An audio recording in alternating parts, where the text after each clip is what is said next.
네, 안녕하세요. 코인킹 곽두팔입니다. 어제 CPI 발표가 된 그 다음에 급등이 한 차례 나왔는데 어제 하루에만 시가 기준 단기 고점까지 9% 이상 급등하는 모습을 보여줬습니다. 아마 여러분들이 가장 궁금하신 게 도대체 경기 침체라며 미국 은행들 파산 사태 벌어지고 있다며 물가가 아직도 잡히지 않고 있다며 근데 도대체 어제 왜 오른 거야? 라고 궁금해 하시는 분들 많으실 거라고 생각을 하는데요. 자, 그래서 오늘 영상은 제가 생각했을 때 왜 어제 하락이 아닌 급등이 나와줬는지, 시장은 왜 이걸 호재로 받아들여 비트코인뿐만 아니라 나스닥까지도 강한 상승이 나와줬는지 이 부분에 대해 한번 얘기를 해보려고 합니다.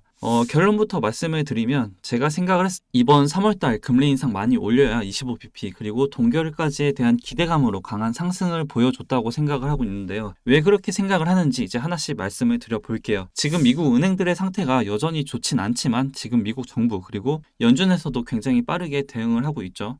불이 옆으로 옮기지 않게 최대한 할 수 있는 대응을 빠르게 하고 있습니다. 사실 지금 할 수 있는 게 크게 없기도 하고요. 어제 제가 말한 것처럼 만약 연준이나 바이든 대통령이 직접 나서지 않았다면 실리콘밸리와 비슷한 은행 또는 더 작은 은행들의 돈을 맡긴 사람들은 설마 내가 돈을 맡긴 은행도 파산되는 거 아니겠지라는 그 불안감이 커질 수밖에 없습니다. 더군다나 지금 스마트폰 하나로 쉽게 돈을 빼고 옮길 수 있는 상황인데 그 속도 또한 굉장히 빨라 이번 사태에 큰 영향을 끼치기도 했죠. 그래서 이제 이번 달 금리 인상만큼은 CPI의 영향보단 미국 은행들의 상태에 대한 영향이 더 크다고 저는 생각을 합니다. 지금 이런 문제들이 결국에 작년 동안 쉬지 않고 계속 올린 강한 긴축으로 인해 발생된 문제들이고, 이런 문제들이 해결되기 위해선 어떻게 해야 될까요? 네, 바로 금리를 올리면 안 됩니다. 지금 미국 은행들이 처해 있는 상황에서 금리를 올린다? 이건 그냥 불이 붙었는데 그 위에 기름을 끼얹는 행위이고요. 금리 인상 때문에 위기가 온 은행들을 연준에서 그리고 국가에서도 돈을 다시 한번 풀어 도와주고 있는데, 이번 금리 인상 때 50bp씩 올린다? 좀 더 양보를 해서 25bp를 올린다? 이게 말이 안 된다라고 시장은 받아들이고 있습니다. 지금 같은 상황에서 금리 인상에 대한 부분을 부정하고 있고,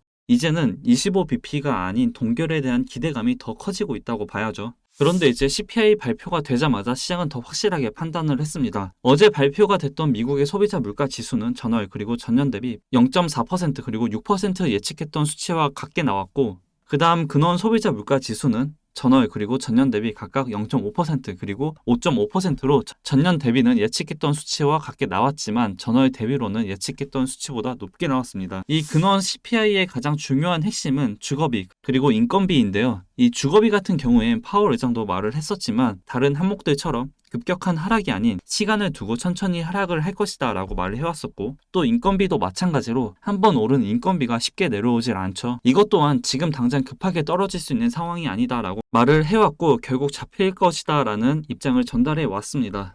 예측했던 수치보다 높게 나왔다고 해서 이 여파가 굉장히 크진 않았고요. 이 근원 소비자 물가지수 외에 일반 소비자 물가지수는 예측치와 같은 수치가 나왔지만 지금 이 결과적으로만 보면 고점을 찍고 계속해서 하락을 하고 있습니다. 즉 예측이 된 수치보다 높게 나오거나 같게 나와도 6.3%만 넘기지 않는다면 이 물가는 지금 이전 대비해서 계속 잡히고 있는 중이죠. 지금 이 추세만 봐도 계속해서 하락을 이어가고 있습니다. 이게 제 뇌피셜이 아니라 데이터를 보여드린 거고, 금리 인상의 효과가 어느 정도 보여지고 있는 거라고 볼 수가 있겠죠. 다만 지금 문제가 되고 있는 부분은 이렇게 급격하게 올린 고금리를 버티지 못한 은행들이 하나씩 나오기 시작을 했고 뱅크런 그리고 파산까지 이어지고 있습니다. 발빠른 대응을 하긴 했지만 여기서 추가적으로 나오지 말라는 법은 없습니다. 만약 이번 금리 인상 때 50bp의 금리 인상을 한다면 그럴 확률은 굉장히 낮겠지만 인플레이션이야 잡히겠죠. 근데 지금 이런 미국 은행들의 뱅크런 사태가 진정되지 않고 더 심각해질 수 있기 때문에 배보다 배꼽이 더 클 수도 있다고 봅니다. 그래서 제가 생각하는 앞으로의 방향성은 인플레이션은 어차피 지금 계속 꺾이고 있습니다.